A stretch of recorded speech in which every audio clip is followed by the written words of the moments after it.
प्यारे बच्चों, JEE mains 2023 का 6 अप्रैल का शिफ्ट 1 का एक शानदार क्वेश्चन है। Number of values of P for which this equation X square minus 5 mod X plus 7 whole mod equal to P, P belongs to integer as 4 real roots. ये सवाल जो है क्वाड्रेटिक इक्वेशन का है और क्वाड्रेटिक का बहुत ही शानदार कॉन्सेप्ट हम लोग यहाँ पर में डिस्कस करेंगे।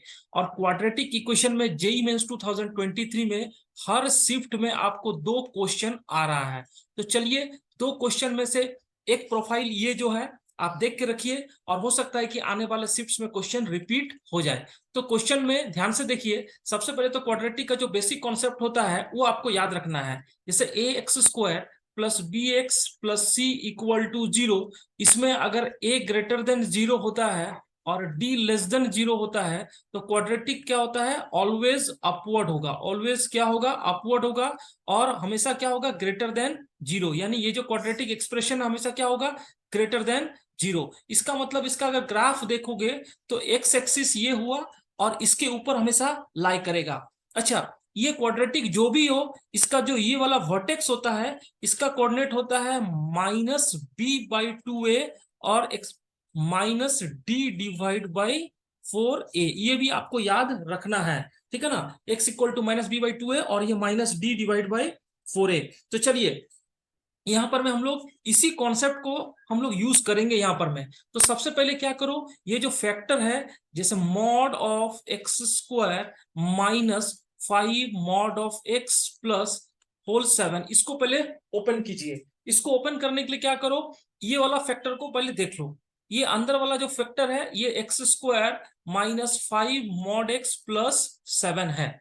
इसमें क्या है, 2 केस बनेगा। अगर यहां पर में मॉड एक्स का वैल्यू x होगा, है ना, या तो माइनस एक्स होगा, तो इसमें 2 क्वाड्रेटिक बन सकता है। अगर प्लस एक्स लेंगे तो आपको क्वाड्रेटिक बनेगा दिस, और माइनस एक्स लेंगे तो क्वाड्रेटिक बनेगा x square plus 5x plus 7।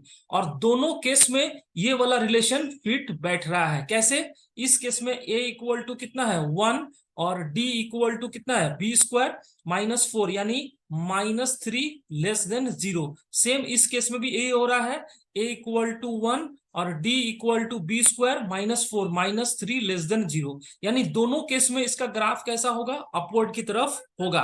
तो चलिए, अब हम लोग इसमें एक चीज और समझना है आपको कि जब भी क्वाड्रेटिक एक्सप्रेशन हो तो इसमें, अच्छा, इसका मतलब है ये वाला क्वांटिटी हमेशा क्या होगा, पॉजिटिव है। ये वाला क्वांटिटी हमेशा पॉजिटिव है, ये भी क्वांटिटी हमेशा क्या है, पॉजिटिव है। इसका मतलब ये मॉड के अंदर जो भी क्वांटिटी है ये हमेशा क्या है, पॉजिटिव। तो जब मॉड के अंदर पॉजिटिव होता है तो बाहर वाला मॉड ऐसे ही क्या हो जाएगा, छट जाएगा। यानी ये जो एक्सप्रेशन दिया हुआ है इसको डायरेक्टली हम लोग लिख सकते हैं x square -5 mod of X plus 7, ठीक है ना, क्योंकि ये मॉड क्या हो गया, ओपन हो गया।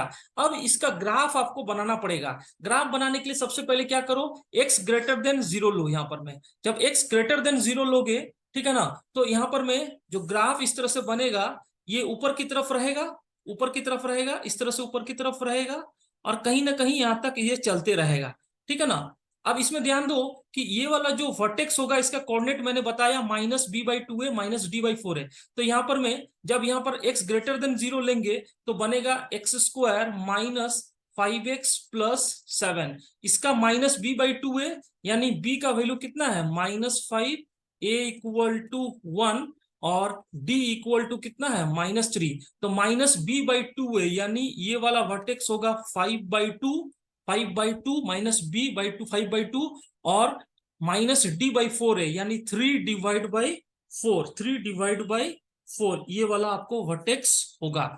अगेन ये वाला जो पॉइंट होगा ये कौन सा एक्सिस है, वाई एक्सिस है। तो वाई एक्सिस को इंटरसेक्ट करने के लिए क्या करते हैं, एक्स को 0 पुट कर देंगे। जब एक्स को 0 पुट करेंगे तो ये वाला वर्टेक्स क्या होगा 0,7।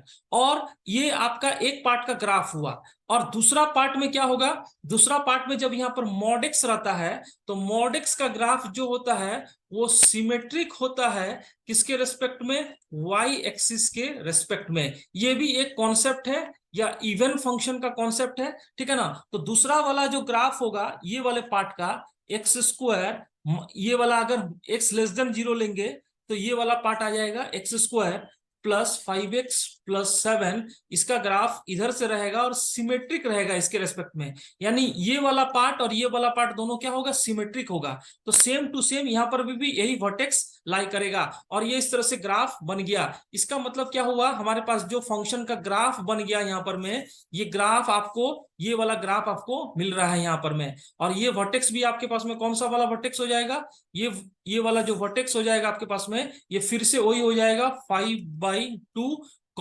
3/4, क्योंकि दोनों ग्राफ क्या है, सिमेट्रिक है y एक्सिस के रिस्पेक्ट में। अब आपको ध्यान दो, बोला जा रहा है 4 रियल रूट्स, तो ये वाला जो लाइन होगा, ये वाला जो लाइन है, ये लाइन इस ग्राफ को कितना बार कट कर रहा है, 4 बार कट कर रहा है। और ये लाइन कौन सा लाइन है, ये वाला 0,7, यानी y = 7 का ये वाला ग्राफ है। और ये जो नीचे वाला ग्राफ देख रहे हो, यहां पर मैं टच करते हुए निकल जाएगा, यहां पर में कितने सॉल्यूशन होंगे, 2 सॉल्यूशन होंगे। लेकिन इन दोनों के बीच में कहीं पर भी इस तरह का लाइन हम लोग ड्रॉ करेंगे, इस ग्राफ को 4 बार कट कर रहा है, 1 2 3 4, 1 2 3 4, यानी ऊपर वाला रेड लाइन और नीचे वाला व्हाइट लाइन के बीच में कहीं पर भी कोई लाइन ड्रॉ करेंगे तो इसको 4 बार में कट करेगा, यानी 4 सॉल्यूशन होगा।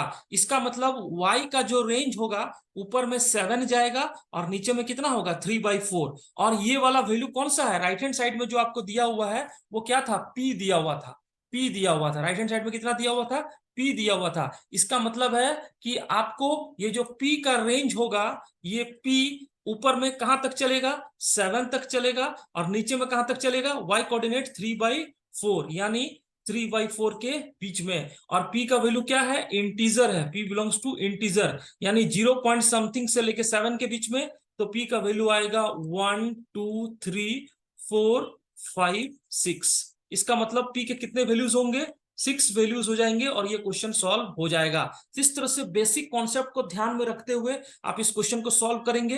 होप ये सॉल्यूशन आपको समझ में आया है, बहुत ही इंपॉर्टेंट प्रोफाइल है, ये क्वेश्चन रिपीट हो सकता है। Thank you my dear friend.